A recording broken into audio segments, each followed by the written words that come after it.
segunda epístola de Paulo aos Coríntios, capítulo 6, versículos 14 até o capítulo 7, versículo 1. Então nós leremos aí seguida o versículo 1 do capítulo 7 também. 1 Coríntios, capítulo 6, versículos 14 até o 7, versículo 1. Assim está escrito: não vos ponhais em julgo desigual com os incrédulos, porquanto que sociedade pode haver entre a justiça e a iniquidade? Ou que comunhão da luz com as trevas? Que harmonia entre Cristo e o maligno? Ou que união do crente com o incrédulo? Que ligação há entre o santuário de Deus e os ídolos? Porque nós somos santuários do Deus vivente, como ele próprio disse: habitarei e andarei entre eles, serei o seu Deus e eles serão o meu povo. Por isso, retirai-vos do meio deles, separai-vos, diz o Senhor, não toqueis em coisas impuras, e eu vos receberei, serei vosso Pai, e vós sereis para mim filhos e filhas, diz o Senhor Todo-Poderoso. Tendo, pois, ó amados, tais promessas, purifiquemo-nos de toda a impureza, tanto da carne como do espírito, aperfeiçoando a nossa santidade no temor de Deus. Nós já oramos pedindo as bênçãos do Senhor, a direção, a iluminação do Senhor e a edificação. E confirmamos isso. O desejo do nosso coração é que não só o que eu recebi para a minha vida, mas o que receberei também aqui na exposição da palavra do Senhor seja tão real e verdadeiro na sua vida, edificante para o seu coração, transformador na sua vida. Amados irmãos, hoje vamos tratar um tema: santificação, uma ação requerida ao povo de Deus. E por que eu estou separando alguns domingos para falar sobre santificação? É justamente pelo fato de a gente aprende muitas doutrinas maravilhosas, e entre elas não podemos esquecer a doutrina da santificação, que é justamente uma aproximação, uma intimidade maior com o Senhor, quando vamos nos esvaziando de nós mesmos e nos enchendo do Senhor. Paulo chama atenção para isso em Efésios capítulo 5, versículo 18: e não vos embriagueis com vinho, no qual há dissolução, mas enchei-vos do Espírito.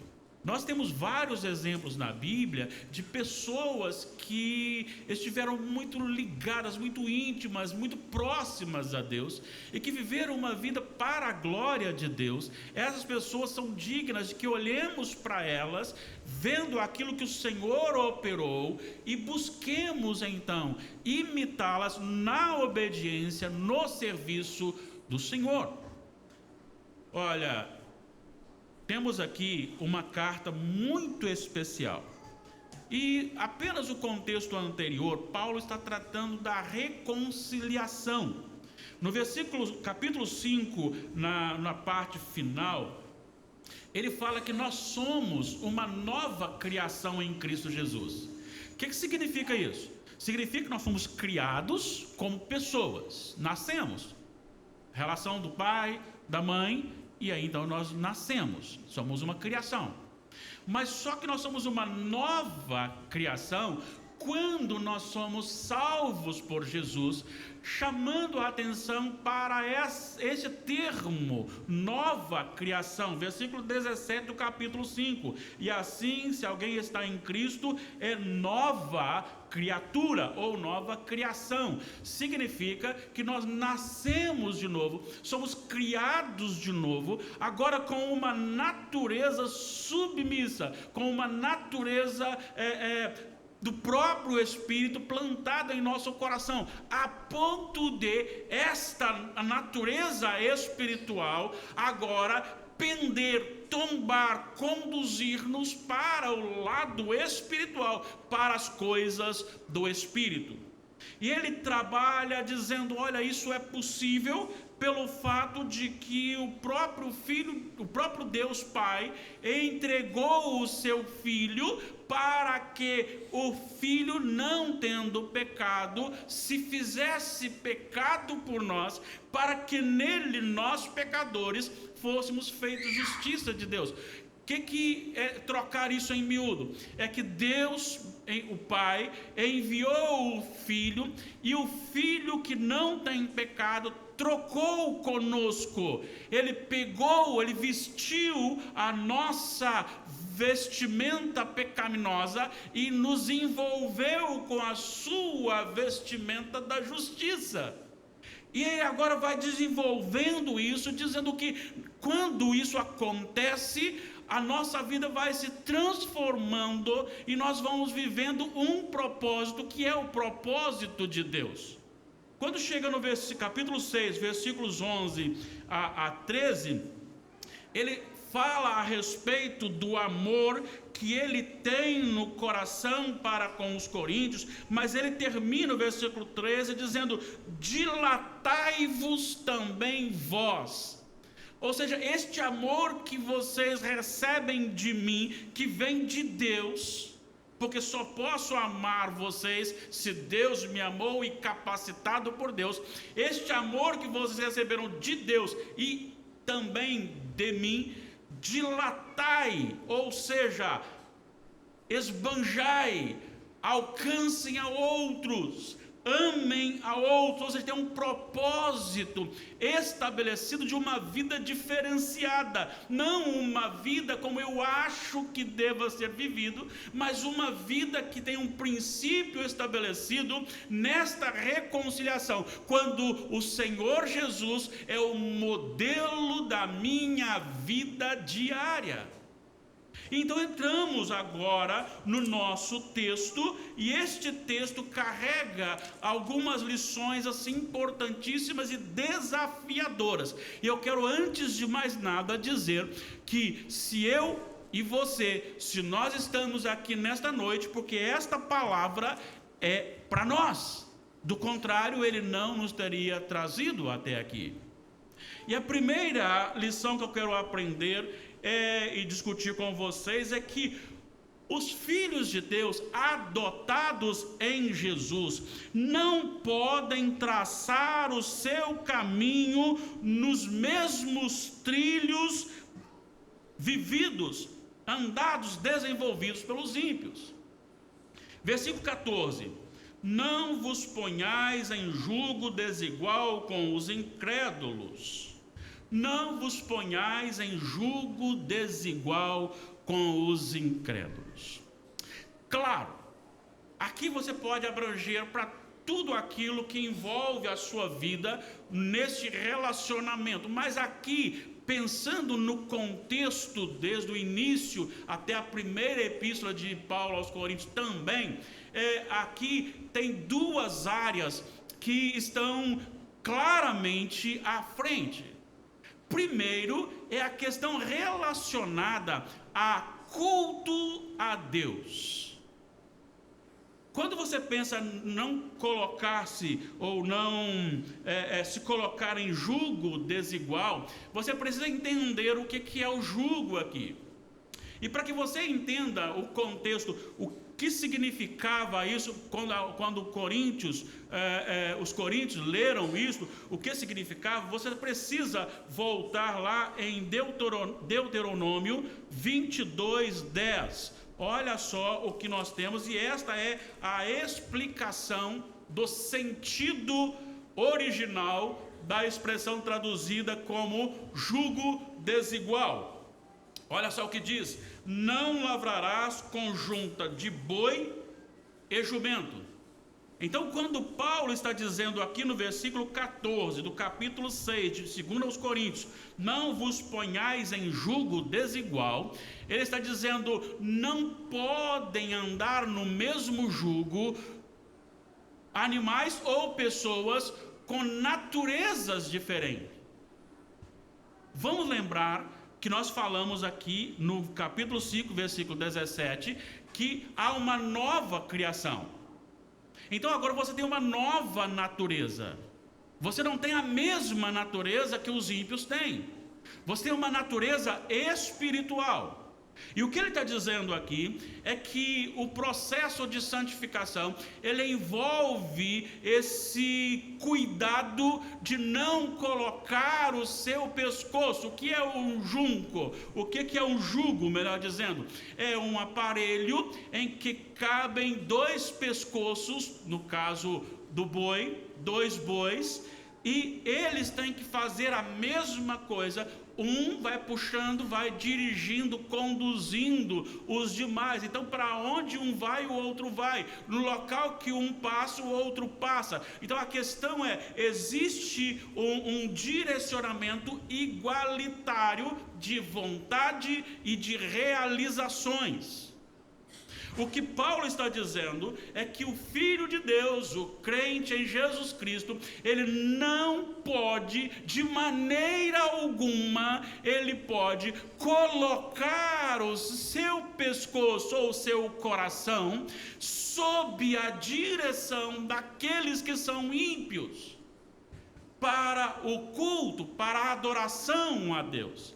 É muito comum você lidar hoje com o chamado politicamente correto. Já ouviram várias vezes, todo caminho leva a Deus. Você já ouviu que o Deus é um só, então você pode se unir com todas as pessoas. Mas aqui o que está chamando a atenção é que é impossível. Vou trocar isso em miúdos. É impossível você, como crente, se unir num culto ecumênico. É impossível você se unir com um grupo, por exemplo, que respeita Jesus como profeta, mas não tem como filho de Deus, e que segue Buda. Daí então, você não deve também ir lá, tirar uma foto, falar que lá é um local de paz e divulgar alguém que não é o caminho para a salvação. Você não pode prestar culto ecumênico juntamente com aquele que diz que você vai sofrendo aqui, morre e reencarna em alguma coisa para ir processo de santificação por sofrimento até alcançar um estágio. Nós não podemos, nós não seguimos essa linha. Na primeira, só Jesus é Senhor e acabou. A segunda, sim, ou você tem Jesus ou ninguém. Não são as obras, não são os sofrimentos, não é nada que você faça que ele salva, é só Jesus. Você não pode cultuar com eles. Você não pode cultuar com eles ou com outro grupo que, ao mesmo tempo que diz Pai nosso que estás nos céus, santificado seja o teu nome, e quando chega no final diz Santa Maria, Mãe de Deus, rogai por nós pecadores, agora na hora da nossa morte, amém. Porque todos pecaram. Ninguém pode interceder por nós a não ser que esteja vivo. Morreu, não tem mais poder nenhum. Dentro desses aspectos, o culto ecumênico, ele fica proibido, porque você tem que saber que você tem que adorar somente a Deus e mais ninguém. Mas aqui também carrega outro aspecto importante, que é o casamento com pessoas incrédulas, também está proibido. Não vos ponhais em julgo desigual. E é tão interessante observar isto, porque o pecado que é abominável, que arrasta outros pecados, é justamente o pecado da idolatria. Se você olhar para que Paulo escreve aos Romanos, a partir do capítulo 1, versículo 18, ele vai dizer que a ira de Deus se revela e vai mostrar que o problema é uma idolatria, quando ao invés de adorarem a Deus, o Criador, adoram a criação. E aí ele continua dizendo, por causa disso, Deus entrega a 3 estágios diferentes. Primeiro, a imoralidade, que é a vida sexual aberta a todo tempo, fora do casamento. seja solteiros, sejam casados. Por causa disso, entregou Deus às suas paixões lascivas. A segunda parte, a primeira está no capítulo 1 de Romanos, versículo 24. A segunda, versículo 26, é a relação homoafetiva, que é também Deus entregar o homem à libertinagem do seu sentimento, para que ele se relacione homoafetivamente. E a terceira está no versículo 28, que é o vandalismo, quando Deus entrega. Então, essas três classes aqui estabelecidas como uma intensidade na vida da imoralidade, são consequências da idolatria. Agora, se você observar, Deus disse ao seu povo: não tenha matrimônio com pessoas de outras nações, e a razão é porque estas pessoas lhes conduzirão à idolatria. Se você observar, o reino de Israel foi dividido por causa da desobediência dessa ordem de Deus. Salomão não só desobedeceu, como foi influenciado pelas mulheres que ele casou, que não deveria ter casado, a ponto de não só aceitar esta adoração idólatra, como a chegar a idolatrar também esses altares, fabricar e se tornar até idólatra. E por isso Deus ministra ali um juízo, e ele separa as 10 nações que vão para o norte, deixando apenas 2 nações do sul que permanecem firmes. Aí você diz: não, mas eu conheço alguém que casou e a pessoa se converteu. Pode acontecer, mas isso não é normal. Ainda tem uma outra razão. A outra razão é que o seu corpo é santuário de Deus. Agora, quem não é santuário de Deus é santuário do diabo. Por mais bonzinho ou bonzinha que ela seja, ou que ele seja, por mais moral que a pessoa seja, se ele não está em Jesus, o seu corpo é templo do maligno, é santuário do maligno. E o casamento é justamente os dois tornando-se uma só carne. Então, como pode um santuário de Deus tornar uma só carne com um santuário do diabo? Impossível. Impossível. E aqui ele apresenta 5 razões. Olha só o que ele diz: porquanto que sociedade, ainda no 14, pode haver entre a justiça e a iniquidade, entre a luz e as trevas, entre Cristo e o maligno, entre o crente e o incrédulo, entre o santuário de Deus e o santuário dos ídolos? Isso é muito parecido o seguinte: os homens malignos, os homens sanguinários, aqueles que escolhem as trevas e que saem por aí fazendo maldades e maldades e maldades, sequestros, assaltos e tudo mais, eles não têm nenhuma relação com a polícia, por exemplo. Eles sempre estão fugindo da polícia. Por quê? Porque não dá para eles conviverem juntos. Assim também não podemos conviver, colocar o nosso pescoço e ser influenciado por estas vidas que não servem a Deus. Mas pastor, então sendo assim nós temos que romper e não ter nenhum relacionamento. Não, ele não está dizendo relacionamento, ele está dizendo jugo. Ele está dizendo ser influenciado. Ele está dizendo sair para festinhas, sair para lanchonete, fazer o que o outro faz. Irmãos, não tem como você estar num papo onde o papo da roda é sexo, quando o papo é palavrões. Você tem que fluir do seu coração palavra de Deus. Como é que você vai conversar com alguém? Você ficará muito tempo com ele se ele está falando: nós saímos e fizemos isso com mulheres, tal, todo mundo rindo, e você no meio ali, o que você vai falar com eles? Isso é pecado. O que eu falo para você? Sai daqui. Para você permanecer, você tem que andar no caminho dele. Então, por isso, precisa haver esse cuidado para não colocar o seu pescoço na mesma no mesmo jugo que o ímpio está. E ele deixou então esse exemplo, primeiro, essa incoerência entre as duas coisas, mas ele também fala sobre, como razão ainda, no final do versículo 16, que Deus disse, porque nós somos santuário do Deus vivente, como o próprio Deus disse, habitarei e andarei entre eles. Então há uma questão de propriedade. A fundamentação para que você não coloque o seu pescoço no jugo dos homens das trevas é porque você pertence a Deus. Você é do Senhor. Você foi chamado, buscado, você foi transformado e colocado para a glória de Deus.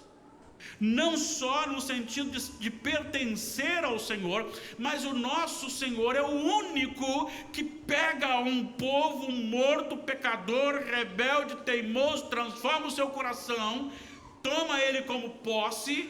Colossenses 1,13, ele vos libertou do império das trevas e vos transportou para o reino do Filho do seu amor. Não só faz isso, mas o próprio Deus diz que andarei entre eles. Há uma comunhão e isso será pleno no último dia. Como eu posso andar com Deus e ao mesmo tempo andar com o diabo? Volto a dizer, não existe em cima do muro. Os que estão em cima do muro estão na parte do diabo. Não existe neutralidade, ou você pertence ao Senhor, ou você pertence a Satanás. Por isso, se você ainda não tomou sua decisão, agora é o momento. Tire o seu pescoço do jugo das trevas e coloque-o no jugo de Jesus. Lembra do que ele disse em Mateus 11:28? Vinde a mim, todos que estáis cansados e sobrecarregados, e eu vos aliviarei. Tomai sobre vós o meu jugo e aprendei de mim, porque sou manso e humilde de coração, e achareis descanso para a vossa alma, porque o meu jugo é suave, o meu fardo é leve. É hora da gente romper e deixar de ser influenciado por pessoas que não servem ao Senhor e colocar o nosso coração no jugo de Jesus. A segunda lição, ela nos leva a pensar na santificação não apenas como tirar o nosso pescoço, mas numa consagração completa que abrange o físico e o coração. Versículo 17 ele diz: por isso o quê? Primeiro, a questão de não há harmonia, há uma incoerência entre as coisas do mundo e as coisas de Deus, mas principalmente que Deus habitará e andará entre nós, será o nosso Deus e nós seremos o seu povo. Tendo esta afirmação, então, por isto, retirai-vos do meio deles, separai-vos, diz o Senhor. Duas ordens são dadas aqui. A primeira ordem, que é separai-vos, é uma questão de uma decisão relacionada às nossas ações, atos, coisas que você faz. A partir de hoje, eu não posso fazer isso, porque isso não compete a um cristão. Isso não é bom para aquele que é filho de Deus. Isso não está na natureza do filho de Deus. Então eu deixarei. Se eu falava mentira, eu não minto mais. Se eu falava mal dos outros, eu não falo mais. Se eu roubava, eu não roubo mais. Se eu matava, eu não mato mais. Então tomo uma decisão. É isso que está neste primeiro verbo, separai-vos. Você está no mundo, porém separado do mundo com as suas ações.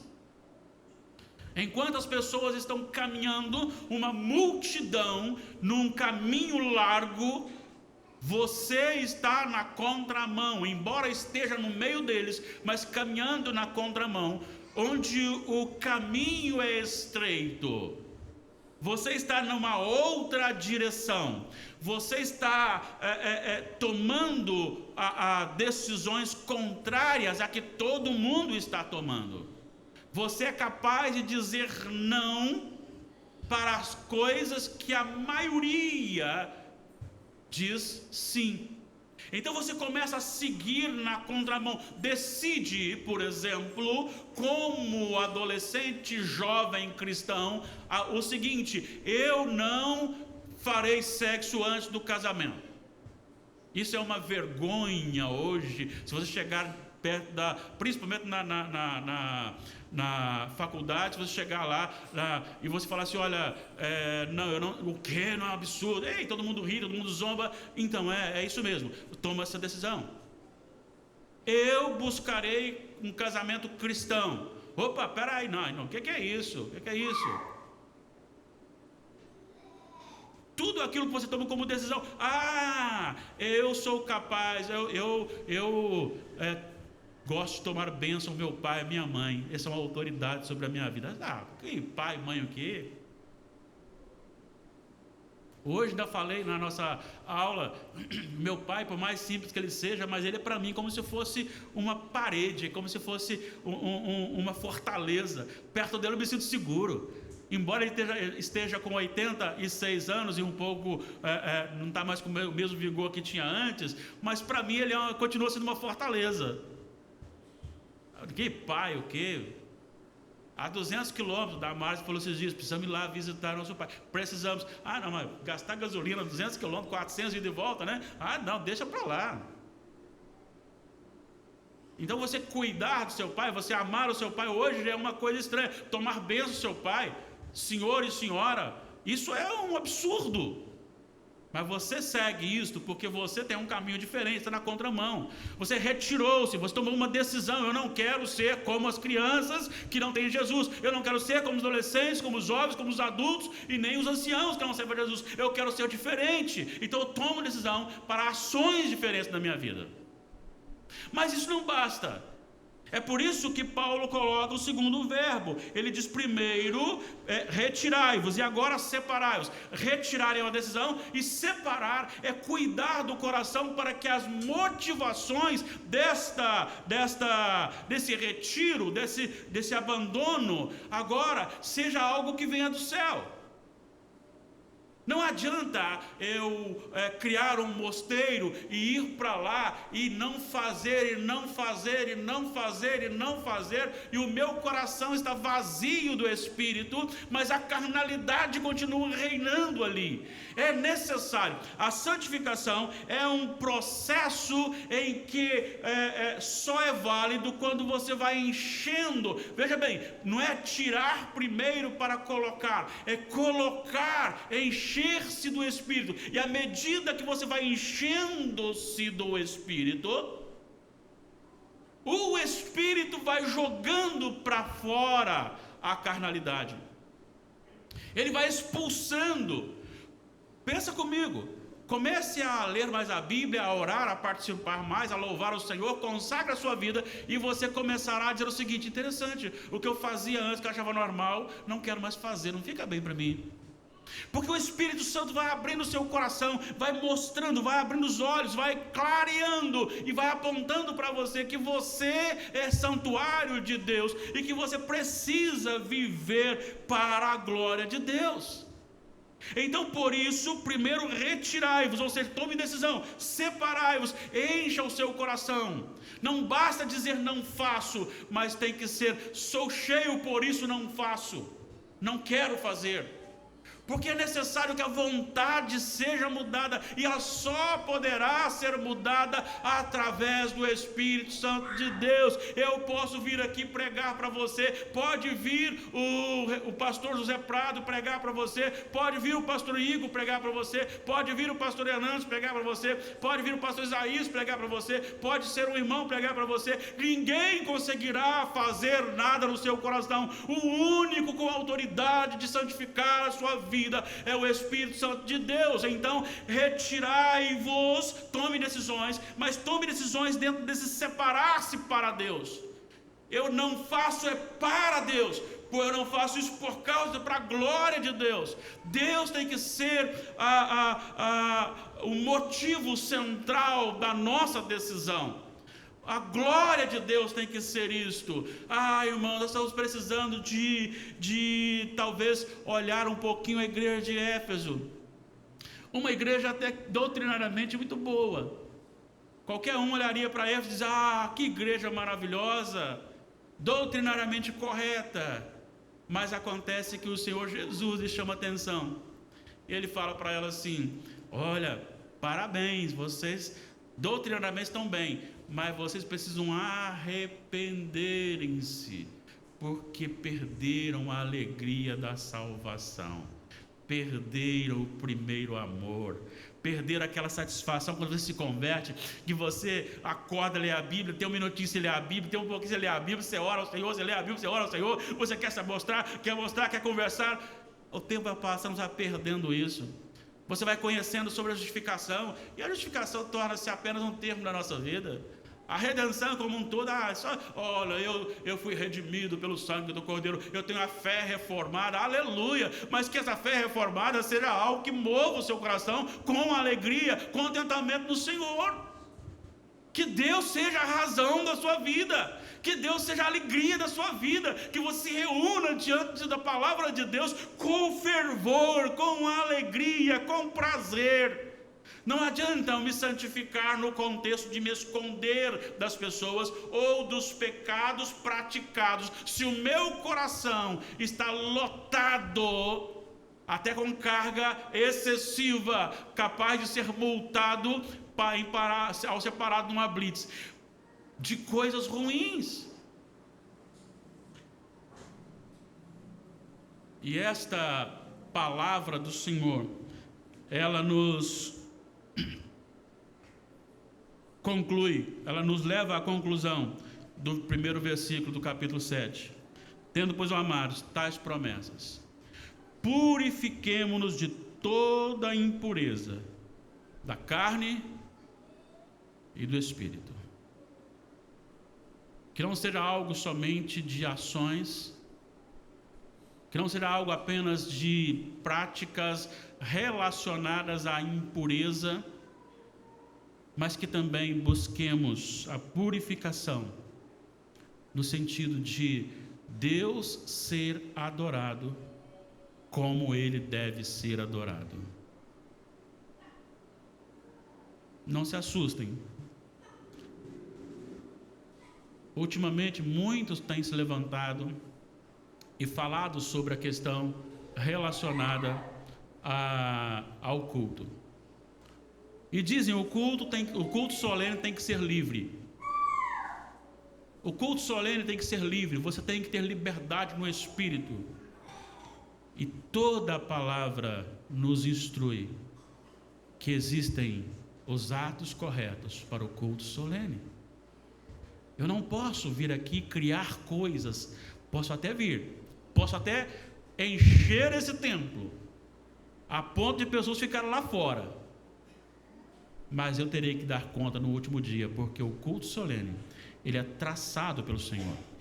Eu não posso adorar a Deus como eu acho que devo adorar a Deus. Às vezes nós pensamos assim, mas eu acho que deveria ser. Olha, infelizmente, lamento dizer, não interessa você achar ou deixar de achar. Precisamos estar atentos àquilo que Deus requer. E como Deus requer. Como que eu vou descobrir isto? À medida que eu estudo a palavra, à medida que eu oro ao Senhor, à medida que eu participo, à medida que eu estou presente. É por isso que a congregação é muito importante. Não deixemos de congregar-nos, como é costume de alguns. Antes façamos admoestações, quanto mais vede que o dia se aproxima. É importante você ler a Bíblia na sua casa. É importante você orar ao Senhor na sua casa. É importante você louvar ao Senhor na sua casa. Mas também é importante que você cumpra tudo isso aqui junto com os irmãos, em comunhão, na presença do nosso Deus.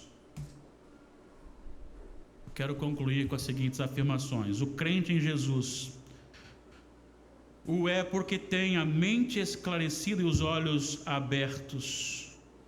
Ele não vê, ou melhor, ele vê a grandeza do reino de Deus com a alegria real e perene. Deseja querer somente o Senhor na sua vida.